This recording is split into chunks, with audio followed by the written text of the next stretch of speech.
I'm Marn, a Goucher College moderator of Humans vs. Zombies. Hi there, I'm Gray, also a Humans vs. Zombies moderator at Goucher College. And this is our safety meeting. Hello, I'm Sam, and as my colleagues who came out of the closet have already informed you, HVZ, Humans vs. Zombies, is a Nerf-based game of tag that is played at institutions around the world. Participants in the games either play as humans or zombies, and guided by their trustworthy moderators, play missions and activities planned out throughout day-long, week-long, or even lifetime-long games. They were a zombie in disguise this entire time. He came up to each and every one of them, tapped them on the shoulder, gave them a hug, shook their hands or whatever. On this wonderful little bridge of lies. Tagged every single one of them, and now they're all going to be zombies. You can stop that, stunning them, throwing a sock, throwing a dart, whatever. Either way.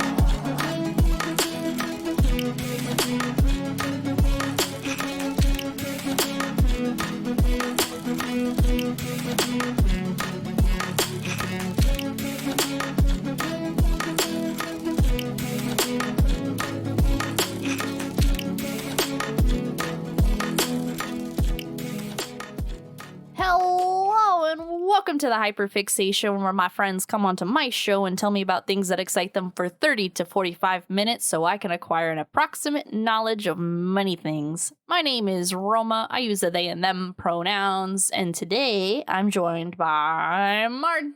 Hello, I'm Marn. I use she, her pronouns. You may also have heard me on Moonshot Network on Dead Teen House Party and Argonauts. And the streams and the season 1 of this pod. Oh my gosh, Blazeball. Yeah. How's the season been? I haven't been able to keep track of what's going on. I just get to see what happens on Twitter, and I'm like, yes, tracks. So they're on break again. They did 2 seasons, and then they realized they need to work more on like the website itself because of a lot of like accessibility concerns that people had. So it's currently on break. But the first 2 seasons were pretty good. The crabs suck again. Beautiful. I'd love to hear it. Unless we don't love to hear it. I don't know if it's like a fun bit right now or if it's upsetting. It's dipped into being funny because they suck just badly enough to not be making the playoffs, in my opinion. That sounds intentional if I've ever heard it. It's very funny. Goodness. So, yes, if you don't know Blazeball and you want to understand what the heck we're talking about, please go back to season 1. Go listen to the Crabs episode. Yeah. But yes, so obviously you and I know each other from the Moonshot Network. Oh my god! Stop! I did hear that.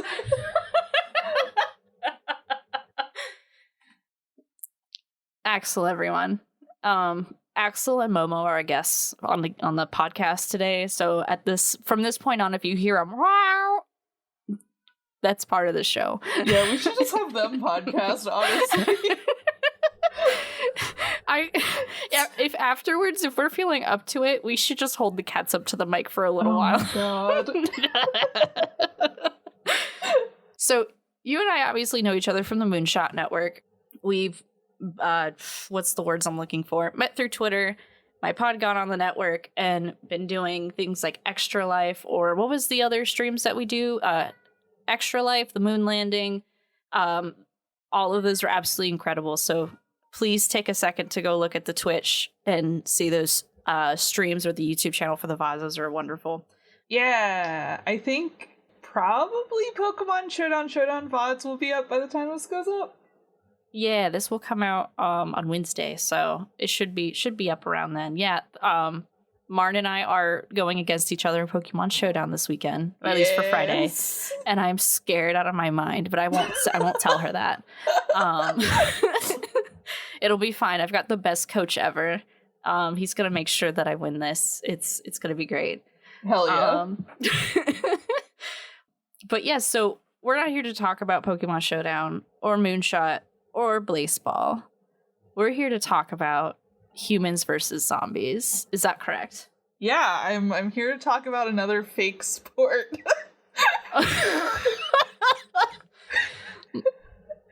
Hell yeah. I love to hear it. So I asked you this before we started recording just so I could understand entirely what you meant by that, because I in my childhood I was a big like zombies kid. Like I had the zombie stuffies. I watched all the Walking Dead and all that, and so I was like, oh, okay, so this is gonna be like a game or something or a book series, and I'm super into it. Or we're just gonna talk about that genre as a whole. And you were like, oh no, that's not it at all. So where did this begin for you? I need to know. How did this passion for this false sport begin? So, Humans vs. Zombies is a Nerf tag game where basically some players play as humans and some players play as zombies. It's slightly more complicated than that, but we'll get into it. I went to the college where it was invented. Hey, yo.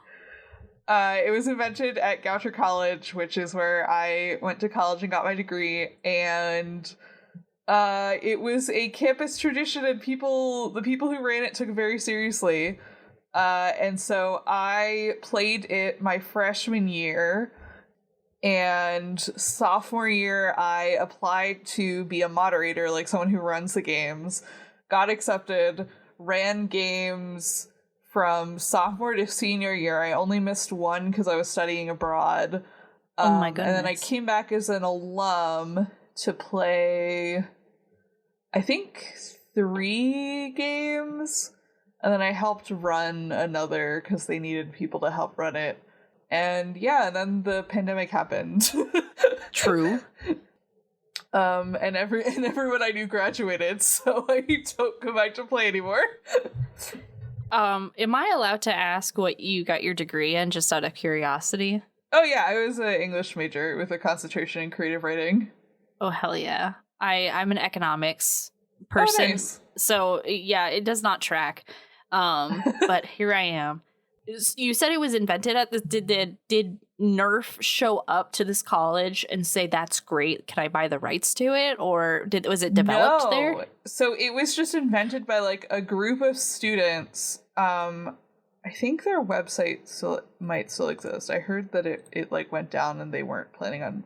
Yeah, it doesn't exist anymore. So it was invented by a group of students that like made a website with the like core rules and was like, here's how to play. And then it took off and a bunch of universities play it now. I think like over 1,000 schools. And then a bunch of Facebook groups where people will just post like, hey, we're doing a game this weekend if anybody wants to like drive down and play. It's really big in like specifically the Midwest. Like Ohio has a huge HVZ community. Oh my. Yeah. So is it now a Nerf official thing to do, or is it just still like a genre of how to use the toys? It's still a genre. Like Nerf doesn't officially like sponsor it or anything, but they did release a line of like zombie apocalypse themed Nerf blasters. That's beautiful. I don't know if that was like intentional branding or whatever, but yeah. And you're allowed to use like off-brand Nerf stuff too. Like we had people who would use like dollar store Nerf stuff or like foam bow and arrows. Oh, that's cool. And you were also allowed to use socks if you like tape them up into little projectiles. You could throw socks at people. So does this fall into like a adjacent category of LARPing? Yes. So for some universities, including mine, it was very much LARP adjacent because basically the game runs all week. It runs Tuesday night to Saturday afternoon, and a lot of schools will just do like, oh, you're like, it's zombie apocalypse and like you're humans and you gotta shoot the zombies or whatever, but like we actually would like do a plot, like a unique plot for every week long, and we would like come up with the plot first and then be like, okay, so here's how we're gonna break this down into like story missions. Because the way that it breaks down is every day you have a day mission and a night mission, and then whichever side, humans or zombies, wins the mission gets like a perk to take forward into the next one. So like the humans could win and they would get like, okay, the patio of this specific dorm building is a safe zone and you can't get tagged there. Oh my goodness. And yeah, we would like pitch themes every semester. Like everyone would come to the mod meeting and be like, here's my theme, like here's the missions that I think we could do under this, and like here's my idea for the story. And we did a lot of fun ones. That's so good. That's so wonderful. I have so many questions, but I feel like we're now in the department where I can kind of just like let you run. So let me get this timer going real quick. Am I allowed to start with a question? Because usually I just let people run with it. So in my mind, when I hear you talk about humans versus zombies, I'm under the assumption here that, most zombies I've ever seen are fairly brain dead. They're just kind of just waltzing around and they want to eat. And they don't normally have weapons. They've got like maybe super strength or something because certain parts of their brain aren't holding them back or whatever. Mm-hmm. So obviously the humans will have their choice of weapons to use, but do the zombies get weapons? So for the zombies, it is just a straight tag game. Like you have yourself, your hands, and you are trying to firmly tag a human on like the arm, leg, or chest. And that's how you turn them, quote unquote, into a zombie. That's incredible. So do you get like bonus stats because I imagine if one person has a little bit of range, they got mid-range, they're zoning you. Do you get like X amount of hits before the zombie's declared done, or is it just one hit? So any hit by a Nerf dart or a projectile is a stun. And it used to be that every zombie would have a personal stun timer, so it would be like you get hit and you're down for 15 minutes, and it's your job to keep track of that 15 minutes so that you know when you're allowed to get back in the game. Mm-hmm. And then I think halfway through my time as a moderator, we figured out that it was leading to a lot of disputes, basically, that we would then have to moderate, of just like people not watching their stun timers. Or deciding to get back in the game before their stun timer finished. And so we instated like a global respawn timer, and I think it was like every 10 minutes, ? I'm looking at our like informational slideshow to see if I can find it, because I think it was this year. Maybe it wasn't. I think it was. I'm gonna get reamed when my fellow former mods listen to this, and I can't remember it. Oh no! I think it was every 15 minutes is what it was. It was like 3 o'clock, 3:15, 3:30, 3:45, or something like that. Yeah, sounds like good times for like waves of zombies anyway. And so you knew if you were a zombie and you got stunned at like 2:13, you could just like get back into the game in 2 minutes. And the way that this was signified is that every player had to wear a bandana on their body. Humans had to wear it on the arm or the leg, so that they were visibly playing the game. Zombies had to wear it around the forehead, and if you were stunned, it went down around your neck. That's a good rule to have. Yeah. May I ask you another question? Yes. This was from earlier, and I'm bringing it back just briefly. So we mentioned that this is like LARP adjacent. Yeah. And there's plot lines. And so with most, tabletop RPG campaigns or one-offs or what have you, there's what the DM or the GM creates for the story and what they have in mind. It's like getting your cat a giant fancy cat condo, and they just want to play in the cardboard box full of peanuts. Does that happen often enough to be equivalent, maybe? Or did everyone take it super seriously? Oh my gosh. Oh no, absolutely. There were different groups of players. There were like the players who really just wanted to like fuck around with Nerf guns and like play it that way. There were like the players who got really into it as like a tactical game. Because we had like, you could have a squad and like you would get special squad missions and you could like earn points and like buy things for your squad. And then we started zombie squads at some point, like very late into my time as a moderator. But like you could play it that way and like you could do all of the bonus missions and like earn points, and people were very into that. We had people who would get very into the plot and like send us in character emails and like oh my god get very invested in like solving the mysteries and whatever. And we also had career zombies who would basically so we had like a patient zero zombie every semester who was the original zombie who could pretend to be a human until they got outed, basically. So like if enough people came and like emailed the moderator account and was like, I think X is the original zombie, we would be like, okay, yeah, we're gonna reveal that it's like this person. But they could like secretly tag people, or like if you got someone alone, you could tag them and be like, hey, give me your player ID, I just tagged you.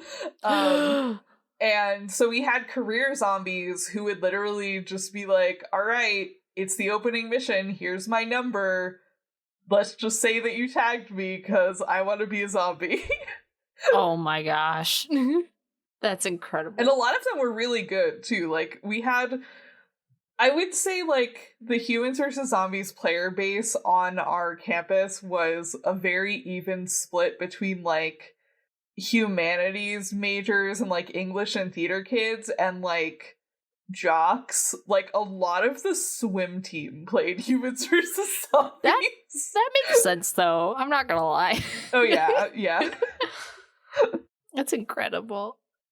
So is there I am interested in talking more about the plot lines you had, but I kind of want to make sure I understood all of the rules. So you usually start with a patient zero. After patient zero does their thing and makes more zombies, you've got the bandanas, the tagging, the foam weapons or Nerf guns of sorts, and the 15-minute respawn time. Was there any other basic rules that I should know about before we continue? We had some quirky ones. We had like you were allowed to use marshmallow guns, but if the zombie could catch the marshmallow in their mouth, then the human was stunned for 15 minutes. That tracks. I'd be shook. We had like a no melee weapons rule where like only the mods could use melee weapons. And we also had special zombies, which were a thing that we stole from Ohio University because a bunch of them came to one of our invitationals. So Goucher we weren't aware of this until like halfway through my time as a mod, but Goucher was like very notorious as being like the mother school of HVZ that like didn't let other people come to our games. Mostly because like we weren't super aware that there was a wider HVZ community that did like invitationals. So we did an invitational and like hundreds of people came and it was like crazy. And like a bunch of people from the Midwest, and they were like, oh, your rules are like really vanilla compared to ours. Hey yo. So we went to an invitational at Ohio University in Athens, and they had special zombies, which are like zombies that have like different powers and could do stuff, and we were like, oh, this is really cool, we're gonna steal this. So we had they're all also just like stolen from Left 4 Dead, but we had boomers, which were a mobile respawn point. It was a mod with just like a really big light up stick that you could see from like yards away. Oh my gosh. And the zombies could like do a lap around them to respawn. We had tanks, which were special zombies that could only be stunned for 10 seconds at a time, but they could only move at a walking pace. Oh. We had witches, which were sound-activated zombies. Witches were my favorite, because we built a bunch of, like, really fun missions around them. They would stay completely still unless you made too much noise near them, and then they would scream and run at you. Oh no. I hate that so much. And then on the human side, we had mercs, which were usually like mods or alumni who would come back to merc. And they were usually human players that would just like run around with Nerf swords on the side of the humans. Oh man. Yeah. Oh, the other important thing is safe zones. Safe zones are you're safe once you're standing inside them, but gameplay continues. So you can shoot out of a safe zone to stun a zombie, but if a zombie has 2 feet in the play zone, they can also tag into a safe zone. Oh, so with like arm's reach. Yes. So we had what was known as door dives, which was the inside of your dorm room was safe, but the hallways were not. This went inside of real buildings? Oh yeah, it went inside almost all of the buildings on campus. Oh my goodness. Only the academic buildings were out of play, so there was like no play in the library and no play in like classrooms. But Yeah. all of the dorm hallways were in play, and at least one of the dining halls was in play. Oh goodness. Which people routinely forgot about, and they would just like sit out there and eat their meal and get offended when people tried to tag them. But yeah, we had door dives, which were a zombie would stand outside like a player's dorm room and knock on the door, drop to the ground, and grab them by the ankles when they opened the door. That's horrifying. I would lose my mind. Yep. We also had people who did tags through windows. Notoriously, I think before my time, there were a couple of zombies who built a human pyramid to get up to a second floor window to tag someone. That sounds like an OSHA violation, but I'm here for it. We also let zombies do chains, which was if you had at least one person standing with 2 feet in the play zone, you could link arms and do a chain into someone's dorm room. But if one person got shot by a Nerf gun, like everybody had to disperse. Oh. These are incredible. I really want to play this right now, and I'm trying to figure out how many people I can convince to do this. It's great. There is a school in the Midwest that does a overnight lock-in game every year inside a actual shopping mall, and I want to go so bad. Hey, I'm sure we could raise the funds for it, make it happen. Hell yeah. Wonder if Florida will do something like that. Oh my gosh, are you okay, buddy? Oh. He's very Baby upset. boy. He has something to say about this. I don't know if you can hear him. Oh, you got nothing else? Okay. So, now that I feel like I fully understand the rules, is there plot lines that stick with you? Like, is there ones that are like special, near and dear to your heart that you and your school did, or maybe like at an invitational or something? Yeah. So my first 2 semesters as a mod, we did back-to-back, we did the 4 Horsemen of the Apocalypse and Pride and Prejudice and Zombies, and those 2 were my favorite that we ever did. Pride and Prejudice? So, okay, in order, the ones I was a mod for were, 4 Horsemen of the Apocalypse, Pride and Prejudice, Ghost Hunters. It was like a Slenderman-y YouTube Ghost Hunters one. Mm-hmm. I went abroad for a semester, and they did like a battle royale game show, Hunger Games type one. Ooh. And then we did Star Trek and Westworld, I think was in that order.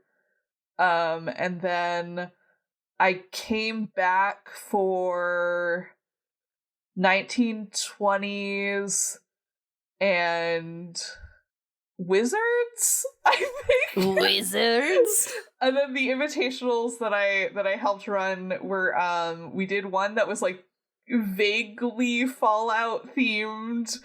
It didn't have like a huge theme because we were more concerned with like, oh my god, how are we gonna fit like 200 people? We did a Dungeons and Dragons themed one that we wrote an entire fucking like spell system for that didn't get used. Wow. And I also, as an alumni, helped run a Space Jam themed invitational, which was very fun. Space Jam? Uh-huh. How?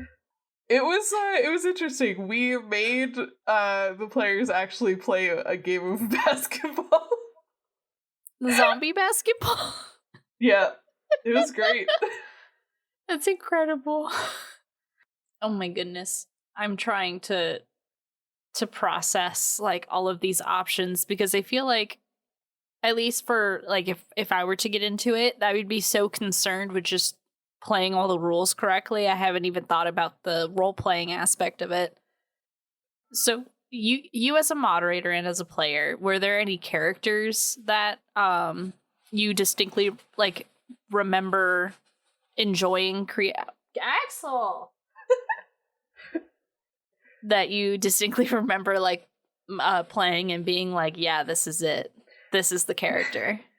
Yeah, so we had a lot of like mods who were very known as like, okay, this mod is always like the human moderator who like runs with the humans, and like this moderator is always the zombie mod.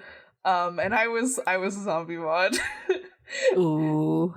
My first semester as a mod, we did the Four Horsemen of the Apocalypse, but they were like a modern like Fortune 500 company. Oh. And they all had like human names and shit, and like the kind of joke was that like they had fired Pestilence, and she was trying to get back at them by starting a zombie plague. And I got to be Pestilence, and it was so fun. Oh man. I love me. Oh, so yeah, good. because the like our quote unquote like opening mission of every game was just like, we take all of the players out to like a scary location and we scare the shit out of them, and then like play starts properly. So like my freshman year, when I was just a player, they like did an alien themed one, and they like took us out into the woods and was like, we found like an alien object that crashed in the woods, and they had like one of the mods walk out of like a quote unquote like crashed spaceship that was just like a thing that they made out of cardboard, and like come at us screaming and scared us all, and we ran away. And so for the Four Horsemen of the Apocalypse one, it actually, we were going to do it in the woods, I think, but it rained that night. And so we had to like move it to like a covered courtyard area. Mm-hmm. But we that was one that we like basically hired an audience plant for. Because we just like had one of the moderators' boyfriends like be there and pretend to be a player. And like the whole thing was that they were doing like a summoning ritual to like power up the Horsemen of Death so that like the zombie virus wouldn't work. And I was there as Pestilence, like dressed all in black Nice. gloves, black umbrella. I had like a black medical mask on my face, and I was like, since we did it in the courtyard, I was like kind of standing around the corner, like underneath the stairs that went up there. And a group of like, as I was like waiting for basically like my cue to come up, a group of freshman players came around the corner, looked directly at me, and like ran back to where they had been. Like, oh, hell nah. Were they like, so they were like late for the meeting and they were like arriving and wait, oh, never mind? Or they were like trying to, so they had made the meeting. I think they were like trying to be sneaky and tactical about like how they were getting into the courtyard because they hadn't realized that like play hadn't officially started until like we let them go from like this optional cutscene. Oh my god. I really like getting to be Pestilence, and like kind of the whole twist was like the other horsemen were actually the evil ones, and like Pestilence kind of did like a face turn and was like running, like begrudgingly running with the humans for most of the game. Oh my gosh. And I had a lot of fun with that. My other favorite NPC that I got to play was for humans versus for Pride and Prejudice and zombies. Have you how familiar are you with Pride and Prejudice? Not even a little bit. Okay, I know that there's like old-timey dresses and it's cute, but that's it. Yeah, so we had like the two main couples, Lizzie and Mr. Darcy, and then Jane and Bingley, and our mod team kind of like did not match the gender split of characters that we needed. Oh? Also because like other people, like one of the other mods who was a guy was like, I want to play Jane and like wear dresses, and we're like, cool, man.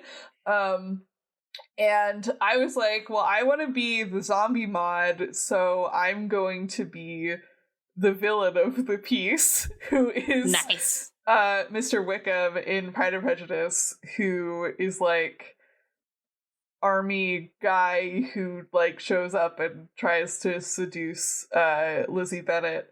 And I was like, well, I'm gonna play Wickham as just like a cool butch lesbian who does zombie like necromancy shit, and that was like the most fun I've ever had doing an NPC. Hell yes. Because for all of the night missions, I would just like find something different and fancy in like my closet and put it on, and I did kind of a running gag where I would show up with like more and more fake blood on myself every single night. Like on your nice things, you just got. Oh my god. The commitment. It was very fun. That also had a lot of very fun missions. There was one where one of like the human NPCs got turned into a horse, and they had to like find him in the woods, and it was just like so one of the mods wearing a horse mask, like wandering around in the woods. It's wonderful. I can't. Is it in the way? Was it the kind that was super wobbly? Yes, yeah, absolutely. Oh my god, this is wonderful. Fuck. Oh, hey yo. And our final mission for that was a wedding procession down like our campus had like a big kind of like brick road that went from one end of campus directly to the other. And the final mission was basically like kind of like a tower defense situation where we put the humans kind of defending the wedding party as they came down the road to the actual chapel that we had on campus, and the zombies were like attacking them in waves from the sides. That's incredible. It ruled. I loved doing mission design because it's just like how my brain works. Which is why I later became a tabletop game designer. Tracks. It's a pipeline. Yeah, like legitimately, yeah. Because we would just be like, okay, here are like the plot beats that we want to hit. Like, how do we make a fun, like, sort of asymmetrical mission design out of this? And sometimes it did not work out, but sometimes it did. That's beautiful. It was. Spring 2016 was my baby. We finally got to do a plot that I pitched, which was the inspectors.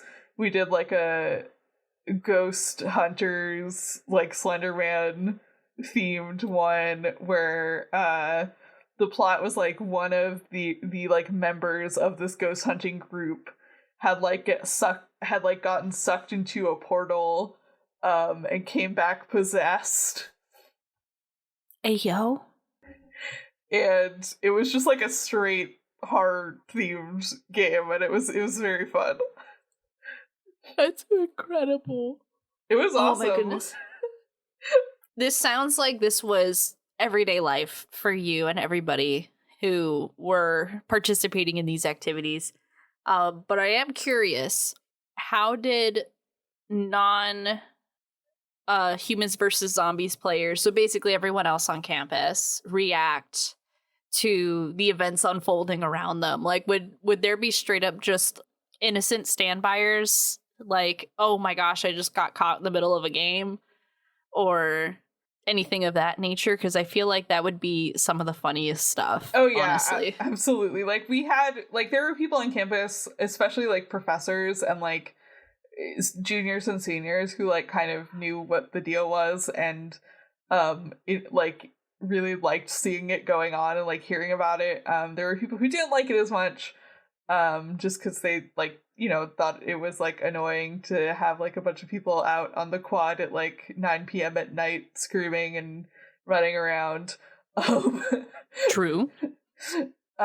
We had to like clear it with on-campus security. Basically, like every time we ran a game, like we would go there and be like, hey, like, here's when we're doing it, and like here's when we're having our kind of like big meetings, because they had like a thing where if you ran a meeting of like more than a certain amount of people, you had to have like a security person there. And we had to have everyone who played sign safety waivers that were just like, we're not liable if you get super injured running around in the woods. Yeah, this is you, fam. All you. Yeah. One of our like kind of go-to lines in our safety meetings that we had was like, you are an ambassador of the game, so like whatever you are doing while you are wearing a bandana and or running around with a Nerf gun, like that is representative of the game that we're running, so don't be an asshole. My favorite rule, the golden rule. Yes, we did have a douchebag clause that was like, hey, if this is like illegal, or if you think that it would get you in trouble, but we didn't cover it in the rules, don't do it. Use common sense. For the love of God. I love that. Oh man. I'm really trying to figure out in my brain. I was like, okay, but how can we have Moonshot do this? There has to be a way. I want to do this as a Moonshot, like, company bonding thing so bad. I have a story for you, but I want to say, I don't know if I should save it for afterwards or towards the end. So let's see. You guys did a lot of incredible stuff. Like this incredible game that's been developed during the times before you at this university and times after, I believe. Mm-hmm. Did you guys make content at all? Like, did it make its way to the internet, or was it just you had to be there kind of thing? A lot of it was you had to be there. I know that we have a YouTube channel, or we did, I don't know if it exists anymore, that just had like a couple game trailers that I made. One person who went to Goucher made for like a class, like a mini documentary on the history of the game that I don't know if it exists on the internet anymore. There is, some of the Ohio Athens guys have a podcast called 5 Minute Respawn, where they talk about like the history of different games that they've played, and they like bring people on to talk about like stories from games that they played, and they do like live reports from games, and it's really good, and I was on it a couple months ago, and everybody should go listen to it. Absolutely, we should get the link for that and put it in the thread on the Discords. Yeah, I've really been enjoying listening to it because they talk a lot about like the history of their game in Athens, and like some of the people from their school went on to like run End War, which is like the big like US like invitational where like people from around the states come and like play. And they kind of talk about like how those were developed. There is also, I don't think it's on this podcast. I think it was the hosts of 5 Minute Respawn went on another podcast to talk specifically about the time that they came to Goucher to play one of our games. Oh no. Because that was the Ghost Hunters game that I ran. They came, I think, Thursday night, and they played Friday through Saturday afternoon, and it was possibly the craziest game that they could have come for. Oh my god. Because a bunch of the zombie players heard that like there were like a bunch of very serious players from Ohio coming, and they were like, well, obviously we want to tag them. And so the Ohio people stayed in my room. I like went to my friend Blake's room and was staying with them. They set up a sniper nest in my room because people were trying to like tag them through the window. But Hey, yo! and then like the Friday night mission that they were there for went like tits up because all of the humans who were playing got like trapped in a parking lot, and we're like all gonna get tagged, and we were like, well, if you all get tagged, like we can't run a final mission on Saturday. And they kind of like worked out that all of them except one person were in squads, and they had enough points to like both combine all of their squads into a super squad and buy themselves like a safe walk back to their dorm. And we're like, well, you could do that, but you would also have to leave this one guy here to like be sacrificed. And we gave them the option of either doing that, or we would like take them and the zombies to a field like on campus, and if they could, and we would give them like a 5-second head start, and if they could get back to their dorms, they like got to be safe for the rest of the night, and they picked that option. And most of them survived. Ayo. Including the Ohio guys, but then the Ohio guys got later that night because some of their friends had contacted us, the mods, and were like, hey, we can't make it on Thursday, but if we drive up Friday night, can we like play as zombies on like in the Saturday mission? And we were like, yeah. So they came, got like the quickest safety meeting ever, like signed their waivers, whatever, and then snuck into the dorms and tagged all of the other Ohio players at like 3 o'clock in the morning. Oh my gosh! How? That's crazy. That semester was insane. Man.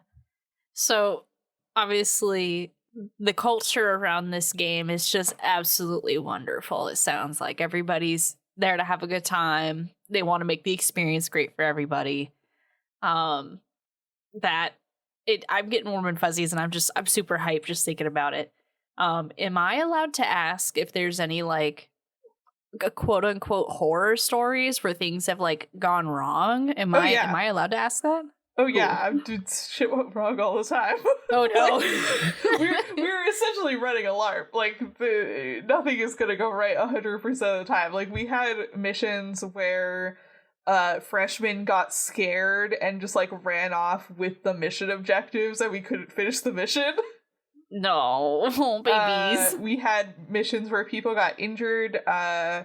one guy punctured his tongue during my second semester as mod. One of our mods snapped his wrist, fell over in the woods, snapped his wrist, had to go to the hospital. We had at least one injury every semester, and usually it wasn't a bad one, but sometimes it was bad. Oh, I feel that. We had, there was a time I made some players so mad they went immediately to sleep. What do you mean they went immediately to sleep? Like, was it like a in-game like thing where they could be like, I don't want to talk to you anymore, and they just look away, or do they just go home? They left the mission to go home.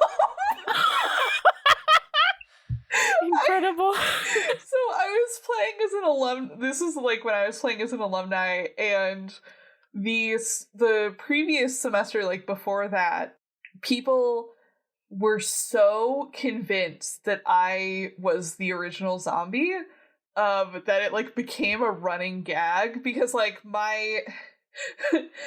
because our kind of rules for like people playing when they lived off campus were like, if they want their place of residence to be a play zone, like they're allowed to say that. And so like if you know that they're cool with it, like you can go to their house and try to tag them.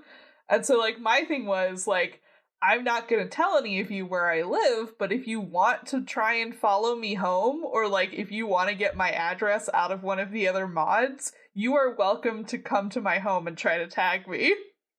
That sounds like a threat and a promise. And everyone, I guess, like, misread that confidence as like, oh yeah, Marn is totally the original zombie. Oh no. And there was like a human Facebook group message and a zombie Facebook group message, and it basically ran on like honor code. Like if you got tagged, you left the human one, and like someone would add you to the zombie one. Mm-hmm. And so the semester after that, I came back as a player. This was spring 2018. My friends who were still moderating were like, hey, do you want to be the original zombie? Because it would be pretty funny. And I was like, yeah, totally. And so they made me the original zombie. I played it very safe. I would say I only tagged like 1 or 2 people the first day.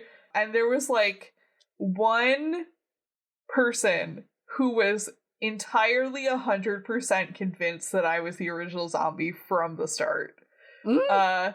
And it was getting to be Thursday night, and that was like the time when the original zombie usually like reveals himself and like does something crazy and spectacular and like tags a bunch of people. One year, like one guy got all of his like squad mates in the dining hall that was like notoriously unsafe. It was like, well, we'll eat dinner together in like the closed off part of this dining hall, and then went down the line and tagged every single one of them. Oh my god! No! Got him! Which I got to watch happen, because I was also eating dinner in the same dining hall. But so, yeah, it was Thursday night. I showed up to the human mission. It was only, I want to say, like 8 people were there, like 8 or 10 people. And the person who was like entirely convinced that I was the OZ was there and was like, nobody get near Marn, like stay away from her. She's the OZ. And we were like huddled in a group as the mods were explaining the rules. And as soon as they were like, okay, break, go do your mission, I tagged 3 people in a row and was like, yeah, I'm gonna go play with the zombies, bye. And one of them was the person who had been insisting that I was the OZ the whole time. And they were so upset that they literally, instead of just like waiting the 15 minutes to like become a zombie and respawn, they all just like walked into their dorm building and went to bed. Good night. And the humans, I don't think, ever completed that mission because they just like lost 4 people. Right at the beginning. The babies. Do you think real zombies would be like that? Like, you know what? That was a lot. I'm just gonna go chill over here for a couple hours. Oh, it was man. so funny. The human morale during that game just like took a nosedive that night. That was also the game where like only one human player showed up to do the Friday night mission, so the mods were just like, you know what, your Friday night mission is to hunt this guy for sport. What? No! And nobody found him because the mods all decided that they were also going to wear his clothes and run around as decoys. That's beautiful. And he just hid in the equestrian field for an hour, and then we all fucked off and went to Wawa. Incredible. Absolutely incredible. Oh, man. Do you get to use this experience on your resume? Technically, yes. I don't usually explain it to people, but I'm like, I ran like a student group that often involved organizing crowds of 100 people or more. True. I've done. I used to run fire shows every Saturday night for like 3 or 4 years. Oh, wow. And so that became a beautiful slap on my resume called event coordinating. Hell yeah. And I throughout this whole conversation of you telling me about this game, I'm getting like little flashbacks of like, I know that emotion, because instead of creating these teams of people to play against each other, I was trying to manage basically early 20s people who had gas and Kevlar wicks. Yep. It was wild. Good times though, absolutely beautiful. Occasionally you'd have an accident. Occasionally people would be upset that you told them, hey, maybe you can't fire breathe anymore because your face caught on fire 4 times. But it's fine. God, I can't even imagine. Oh man, they would do my favorite one was fire tag. If you've I don't know if you've ever heard of that. No, but that sounds crazy. Basically, everyone has fueled wicks with their props, and people chase after them with their lit props and try to light their wicks. And it was a logistical nightmare, but it was cool. Very cool. That's wild. Yeah, I would say that it has shaped my my ethos as a moderator a lot, even with like online stuff, because like whenever I have to moderate conflicts online in like Discord servers I moderate or whatever, I'm like, well, at least nobody can break a bone and then we have to go to the hospital, or like at least they're not here in person refusing to leave my dorm room until they get an answer as to who was fairly tagged. Oh my goodness. Now you could just hit him with the ban hammer. Yeah.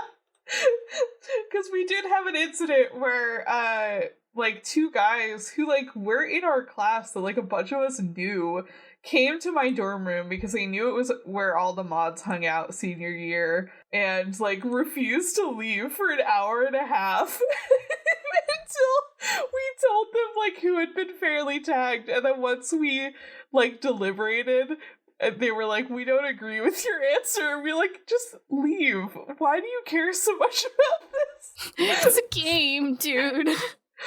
I think I tweeted when like right before we did the moon landing, like the best thing about Twitch streaming is that we will never have a red light dead light, which was like a mission that they ran my freshman year that became slang for like missions that we can never repeat again, that are just like not worth fixing.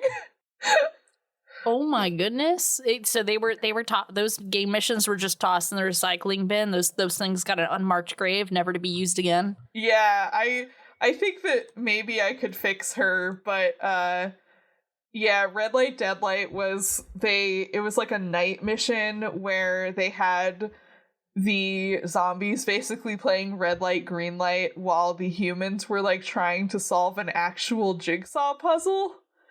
Oh god. It didn't work out very well. I think I could fix her though. Hang on, I know I made like an HVZ iceberg thing that has like we can never repeat red light, dead light on it. Oh my god. This is incredible. Oh yeah, okay, here it is. I knew I sent it in the moonshot. Wait, so is there more than just you in Moonshot who knows about this human versus zombies activity? Yeah, Blake, who's on season 3 of Interstitial, was a co-mod with me for 2 years. They got hired the semester that I was studying abroad. And was still a mod for the year after I graduated. And I think no, Nessa from Dead Teen House Party was a player also at our college. Ooh. I'm looking at Zombie Wawa Trip. Blake Pants Disaster? Oh yeah, Blake Pants Disaster! During the opening mission of the Ghost Hunters game, we were setting stuff up in the woods and they ripped their pants at the seat of their pants. Oh no. And we're like, oh fuck, I don't have time to like go back and change it. And then during the actual opening mission, they had to like make a dive for a player who was like trying to do something that they weren't supposed to do, and their pants just like fully ripped 100% open. No. Just like exploded in like the crotch area. Oh no. And so they were walking around with just like absolutely destroyed pants for the rest of the night. I'm still perusing through this. Why is Sonic fanfic in here? Oh, one of the squad catalog things that the squads could spend their like bonus mission points on was a mod will. I don't think it was like explicitly a fan fiction. I think it was like a mod will like write you something of your choice and read it to you. And the only squad that ever bought it made Blake write and read them a Sonic fanfiction. Okay, now I have a theory that 80% of the things on here has something to do with Blake. Because I have 2 for 2. Possible. Dirt Juice Challenge? Dirt Juice Challenge was Blake's wife Kate and my friend Mike. That was, I think, I always get confused if this was during Star Trek or Westworld. I think it was during Star Trek. We had a bonus mission where we hid like a quote unquote like special object. It was just like a bottle of iced tea in the ceiling of the on-campus gazebo. And Kate, who was like a longtime player who was like notoriously a very, very good human player, found it. Ooh. And like brought it to my room while I was hanging out with some of the other moderators and was joking about like drinking it. And I was like, don't drink that. Like it was like really dirty and it was like in the cobwebs and stuff. And her and Mike, who is one of the other mods and also our mutual friend, made a bet. and Mike was like, well, if you bring like dirt juice to the next mission, I will drink it with you. And Kate came to the next night mission with, I think it was like iced tea vodka potting soil in a cup. Potting soil? Yeah, for dirt. But that's arguably worse. Yes, it is. And they both did a shot of it in the middle of the mission, and they got a little bit sick. You don't say. Oh my. All right, I'm going to give this another shot. Do not tell me that. I need you to tell me that Blake was not a part of this. The horse sex raunch barn? Oh. Oh my god. So technically, yes. This is right before me and some of the other mods graduated, right after we had run the Dungeons and Dragons Invitational. We recorded the first episode of a podcast that technically doesn't have any more episodes. There was a second episode, but it got lost. Is that the Lost Modcast? Yes. The Lost Modcast is, we recorded a whole, second, 2-hour episode, and the files got corrupted. We recorded the first episode of the Modcast, which you can, I believe, Google HVZ Modcast and it will come up. It is one of my favorite podcast episodes I've ever recorded. That is not an exaggeration. Gosh. We literally all sat in the college radio station and recorded it in person. I wanna do this again with them at some point. We literally set a timer for 90 minutes and designed an entire game of HVZ in that 90 minutes. Ooh.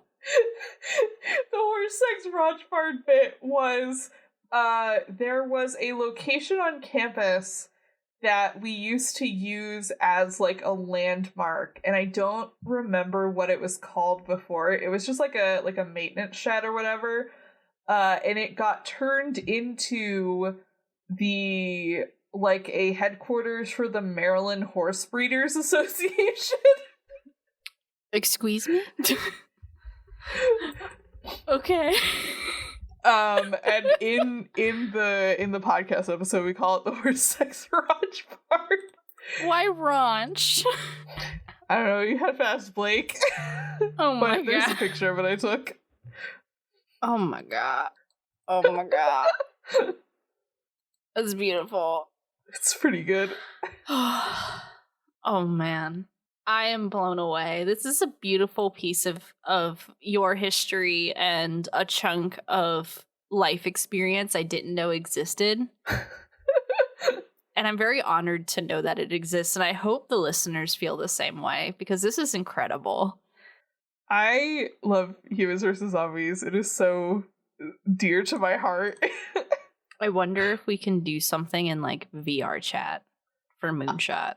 I know that some people have tried to set it up in Minecraft to limited levels of success. I know there are Minecraft mods that are very similar to it as well, and I would be interested in running one of those someday. We'll make it happen. Of course, we can ignore my timer. But my timer says we're at 53 minutes, and so I wasn't sure if you had anything else. I don't know what your brain thought it was gonna be, but you've got such an incredible pile of experience that I'm sure we could talk about this forever. But is there anything else that jumps out to you in your mind and your heart from your experiences? Hold on, I'm looking at the iceberg. Oh man. We used to have, this isn't even really a story, we used to have zombies who did board meetings. They took it so seriously that they would literally get together before the night mission and have a PowerPoint that was here are the important humans you should tag. Here are our strategies. I love to hear it. I love to hear that these zombies aren't just having to be these little mindless powerhouses, but they actually get to strategize. Is there a lore? Is there a logical explanation for that in the world of Humans versus Zombies, or is it just we just don't talk about it? Not really. We had different origin points for the zombies every time. We were oh, it's necromancy, it's magic, it's whatever, there's an alien virus. We We didn't really ever explain why they were smart. We were just like, yeah, I guess they're smart. Go for it. I mean, special zombies didn't exist until 2015 anyway. That is true. I'm just not a gotcha. I always wanted to do an HVZ plot that was angels versus demons, but the angels were the bad guys and were like taking away people's free will and making them zombies. But I never got to do it. Well, never say never. True. I'm looking at you, Moonshot. Hell yeah. We'll make it happen. I hope so. This is amazing. I'll have to I'm see if I having a can moment. find the we recorded like a for the D&D invitation we did, we recorded a video of the rule of like it was like a video safety meeting that we could just play and we wouldn't have to give the whole slideshow. We recorded, I want to say 75% of it at 3 o'clock in the morning the night before we had to show it to people. Because we just fucking ran out of time. Oops. I wonder if I have it on my YouTube account. I have like the outtakes of it on my YouTube account. I don't know if I have like the actual final version or if it's on the or if it's like unlisted somewhere else. But I'll have to see if I can find it. Yeah, I'm just grateful for whatever I can get, honestly. I'm happy. It's extremely like you could tell that the three of us just recorded it at like 3 o'clock in the morning in the library. You got the dark under circles. I think we recorded a bunch of it at like 3 o'clock in the morning in the library, and the other half of it was just like we got a bunch of friends together to do in-person demonstrations of the rules, and they were all filmed at night, so it looks like shit. Oh no. It's They didn't have really ring fucking lights. goofy. Incredible. So you as you mentioned, this was something you did back in college, and you have been wanting to do more humans versus zombies activities as of late, but between COVID and accessibility, like, do you find yourself being able to do this again anytime soon?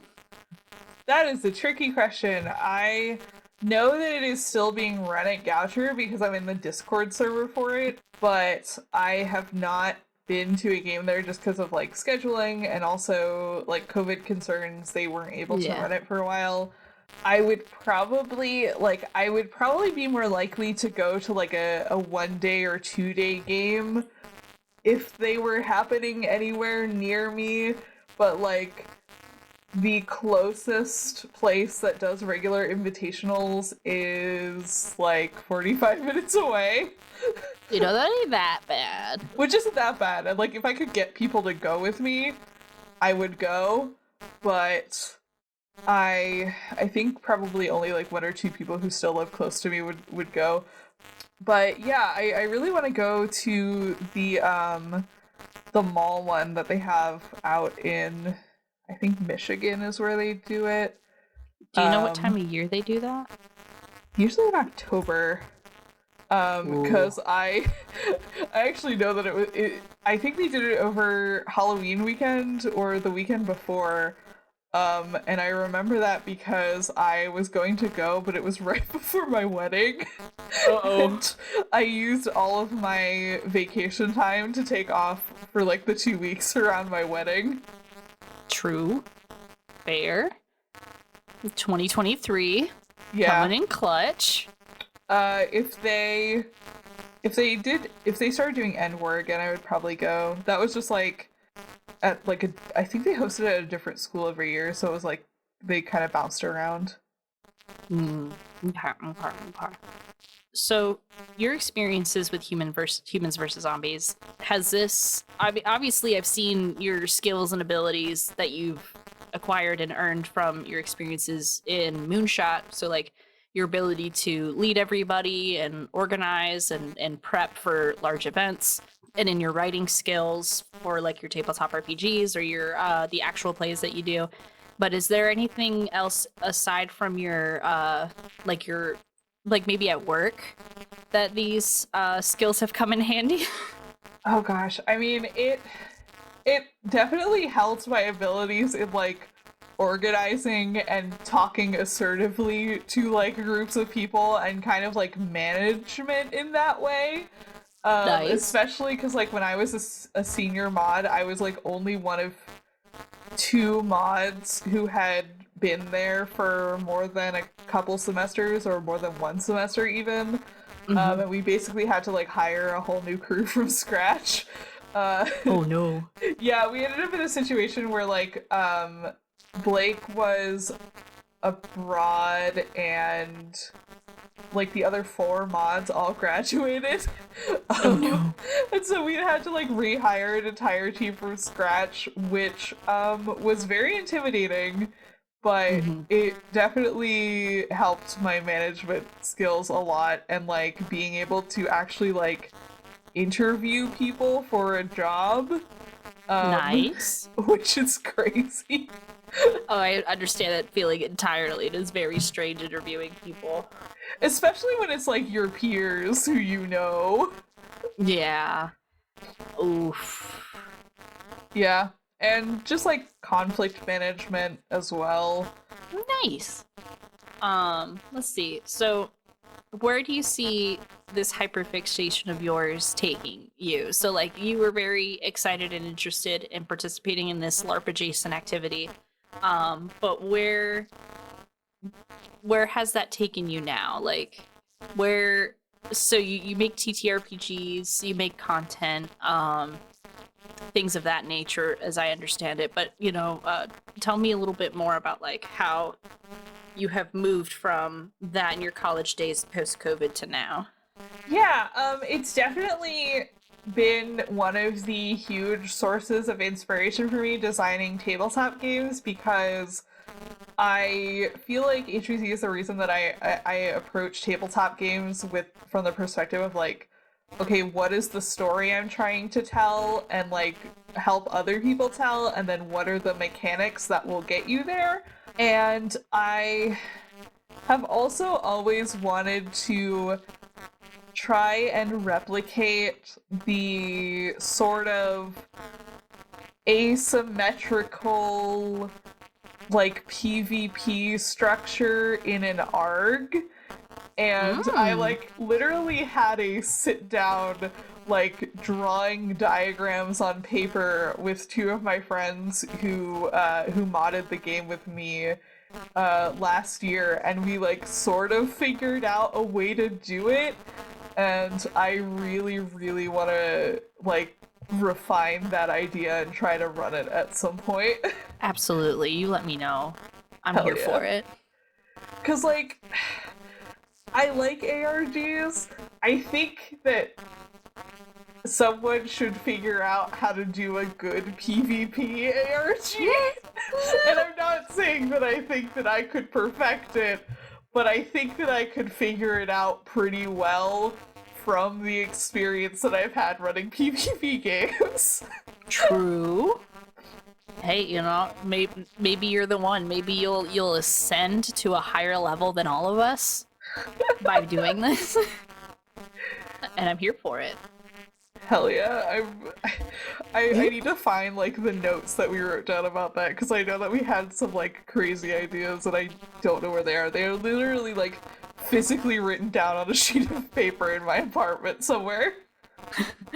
You tear the whole place apart and it's just Momo sitting on top of it. Holy crap. I'm in my little hyperfixation like state, brain goes smooth. Is there anything else that you'd like to talk about or address, or that you might have just recently remembered and trying to find a way to shoehorn it in? Yes, this is like the stupidest opinion that I have. Every time I fucking go into the HVZ tag on Tumblr, which isn't very often, but I see people trying to write, like, HVZ AUs for their OTP, where they're like, they find love on the battlefield at their college because one of them is a human and one of them is a zombie. This is fucking fake. Every couple that I know that plays HVZ would stop at nothing to murder each other. Oh my god. I wasn't prepared for Tumblr fanfiction to enter this conversation at any point in time. And I love to hear that we're openly slamming those people. I can like literally tell which of them have not played Humans vs. Zombies, so like if you know a real life couple that plays Humans vs. Zombies, you would not be writing this. Oh, absolutely. I know Tony would absolutely German suplex me in any given moment. They would kill each other in a heartbeat. The only time that didn't happen with like the established couples that we had playing was when there were two OZs and they were dating. Aww. But even then, we gave them like Nerf swords and let them duel afterwards. That's amazing. Yeah. That's beautiful. So romantic. Also, one of my favorite like niche just like HVZ culture things is that it is I don't want to say universal because like people who are actually really into HVZ will listen to this and slam me for it, but it is I'll fight them. fairly well recognized that some of the best blasters that you can use are in the Rebel series, which is the Nerf for Girls series. Oh? Is it like Rebel, like BELLE? Yes, yep. That's... You know what? I'm glad, I guess. I don't know how to feel about that, but it's cool. Yeah, and I own a bunch of them, but it's very funny to me because, like, the guys who take HVZ very seriously and, like, wear tactical gear and stuff will like, buy the pink and purple Nerf guns. And a lot of them do, like, paint them, but it is extremely funny to me. You know what, actually, these have a lot of sauce. They fuck. I own the crossbow one of the bow and arrows, and then, like, a smaller one that only fits, like, 3 Nerf darts in it. This has Diva from Overwatch energy to it, and I can't explain it. Yeah, they're great. They do make Diva blasters. They have Overwatch blasters. That actually relates. You just threw me back to an earlier point that I almost forgot to mention. All right, you know, I'm gonna talk about it. So I don't know where my NDA stands, or yeah, my non-disclosure agreement stands, so I'm just gonna be as vague as possible. But I used to work for this company, and we had one of those company like teamwork building sort of game activities where we played Nerf guns in this house fully decorated. It was a blast, but I do actively remember that they owned the Overwatch sets. Oh my god. And that, I think, was the first time that me and the person I was teamed up with created an insane upset. We were trying to make content for YouTube. So we were trying to get sponsored by, like, Nerf itself, pretty much. Even though we weren't using exclusively Nerf weapons. Oh my god. Which is fine, I suppose. But we all had GoPros on the top of our heads. Not all of us, half of us. So one person had a GoPro and one person did not. And I just remember I looked at my partner and I was like, hey, are you allowed to use me as a human shield? And they were like, actually, I'm in charge, so yes. Oh my god.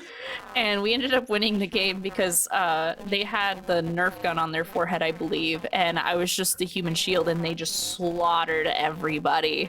That's incredible. I wish I had the footage. It was pretty thrilling because the whole place was like red and green lights, dim. We had trash bags hanging from the ceiling for cover. Like the whole place. Oh, it was such a wild mess to try to clean up afterwards, but I distinctly remember that being like, hell yeah, we did a cool thing, and it made everybody pissed off because they didn't know they could do it. Oh my god, I love that so much.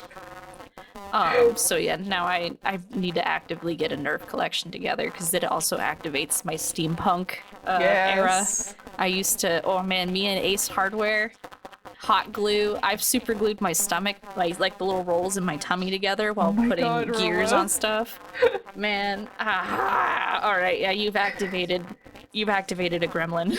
There is like a pretty robust Nerf modding community. A lot of people mod their guns. You can like, I know, I've never tried to do this. There was like one semester that I was like, maybe I'll get really into modding Nerf guns, and then I never did because I'm too intimidated. You can like go in and like there's a thing that you can take out in the automatic ones that like makes them fire faster. It like removes the delay. And with some of them, you should do it because it actually hurts if they fire too fast. And like we as mods had to test them and like have the players shoot us to like make sure they didn't actually hurt people. You know, that must be like super sweaty too, because you're just like, I did mod this and I would like to use it, but the person who says I can or cannot use it's in front of me right now. Yeah. That's good. Some of the automatic ones are not very good though because they jam. True. Am I allowed to do a brief tangent? Yeah, absolutely. I would like to shout out to hashtag non-binary icon Murph from Nerf. Yeah, I love them. Murph. Murph deserves everything. Murph deserves the world. So yeah, shout out to my sibling, like the equivalent of brethren, I guess. I don't know if I could say that genderlessly. But yeah, I love Murph. Sibling and Nerf. Have you seen the Nerf car that actually exists? Hold on. I'm literally opening the squad catalog to get it because I put a picture of it on the front page of the squad catalog and no one ever bothered to delete it, so it's fucking still there. I need this, I need this, I need this, I need this. Beep beep, motherfucker. We had a Toys R Us that was like walking distance from campus, so our rule was like, if you think that you're like small enough to fit in the Nerf car, we're not gonna tell you no. Like if you want to spend $300 on it. Would it even go fast enough though?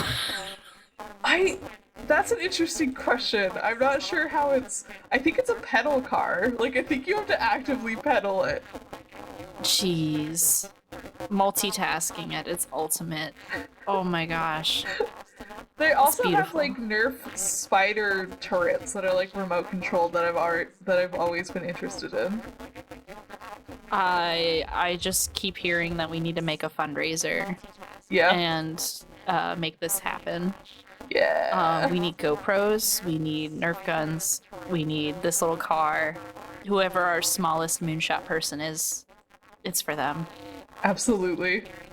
Thank you so much for sharing this with me today. I had no idea what I was going to be walking into in this Discord, and I'm so glad I did. I will fall face first into it any day. You are so welcome. It is one of my favorite, like, niche, silly things to talk about. It's beautiful. I'm so proud of you. You did it. So let's see. I know that we plugged the podcast, the 5-minute respawn, but is there any other content that people can access to get a better understanding of HVZ, or is it just good luck? Find it. Yeah, good luck find it. There's 5-minute respawn. The other podcast I think is Detroit Dart Talk that I was thinking of. If you Google like Detroit Dart Talk Goucher, you'll find the episode where they talk about the Goucher game. There is a Facebook page called Global HVZ Invite Page. It is a public group. I know one of the moderators. They're good people. They post basically every event that goes up from any school. you will be able to find it in there. So if you're interested, if there's a game near you, that is probably the place. There's also the HVZ subreddit, which I think is r/humans versus zombies. Yeah, that's what it is. And sometimes people post their invitationals on there as well. Hell yeah. Let's see. Trying to think if I have anything else. I think I am sufficient. But is there anything? You have any last thoughts before we do some outros? I don't think I have anything. You did it. You did the thing. I did the thing. You shared your knowledge, and now we're all smarter because of it. Yay! Yay! So Marn, where can people find you and your content on the internet? You can find me on Twitter at Corpse Revivers. You can find my podcast on the Moonshot Network. We are Moonshot Pods on Twitter. Get hyped for the moon landing 2 that we have an actual name for, but we haven't released it yet. That will be in May. You can find my writing and various English major endeavors at cardzeropress.com. Nice. You can find probably photos of HVZ games that I modded on the Goucher HVZ page on Facebook, if you use Facebook. That is something that, like, I'm pretty sure all of us sort of have, like, a corpse of a Facebook page lying around somewhere to, like, appease family. I haven't touched mine in, like, over a year. It's just there. Yeah, all of our photos are up on there. That was the only social media that we had for Goucher HVZ. Beautiful. Okay. It's my turn, I think, right? Yes. Yeah. Smooth brain. You can find me on the internet at I appreciate your butt at the twitter.com. That is IAPPRECI, the number 8 URBUTT. I have to go through that in my brain in the same cadence as Beetlejuice the musical, where he fucks it up the first time and then the cheerleaders spell it for him. I don't know if you're familiar with that. I did a whole thing where after recording with Wheels, I sent the clip so it made complete sense. Oh my god. But so you can find me on Twitter. At some point, we all suspect Twitter may die, so I am also on Tumblr. At I appreciate your butt, YOURBUTT. Nothing, no special writing. It's just full words. But you can find this podcast as a whole at the Hyperfix Pod on Twitter and Tumblr. There's an Instagram. I don't keep it updated, and YouTube and TikTok. Hello, everyone from TikTok. Hi. I love you. Y'all are great. It's great having you in the Discord. Good job. You made me cry a little bit. Thank you. Good tears. So definitely stick around and check out all the other things we got at Moonshot. I believe we have a link for the Moonshot Discord in the announcements. Yes, we do. So go check that out, because I couldn't have done this without Moonshot. And thank you to my editor, Kingdom. You can find him at Tachyon Kingdom on twitter.com. So if you need an editor for your podcast, hire Kingdom. They're amazing. And then thank you to Offuscate. That is OFUSKATE. They made my intro and outro music, and they're on Instagram, Twitter, and SoundCloud. So if you need podcast music, they're the person to talk to. And I believe that's all of the plugs. We did it. We did it. Be safe. Don't die.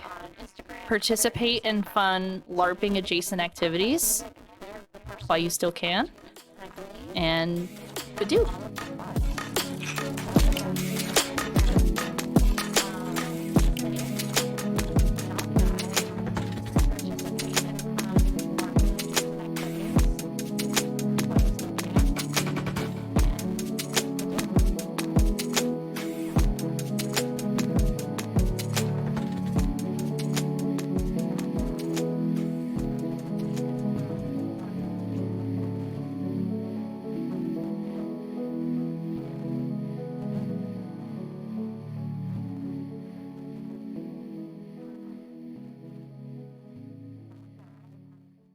4, 8, 15, 16, 23, 42.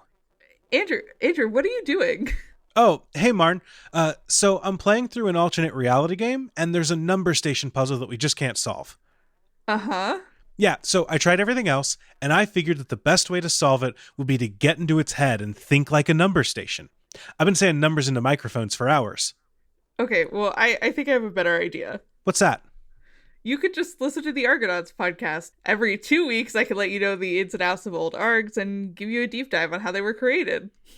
Do you think we could have a nuanced discussion about game-making philosophy and how cultures around games have changed as well? Yeah, and you can definitely continue to fail to solve old ARGs along the way. Well, it sure would be cool if that was a podcast you could find among with a bunch of other great shows over on the Moonshot Network. You know, it sure would. Well, cool. Thanks for the invite. Anyways, I'm going to get back to this, though. 23, 19. Okay,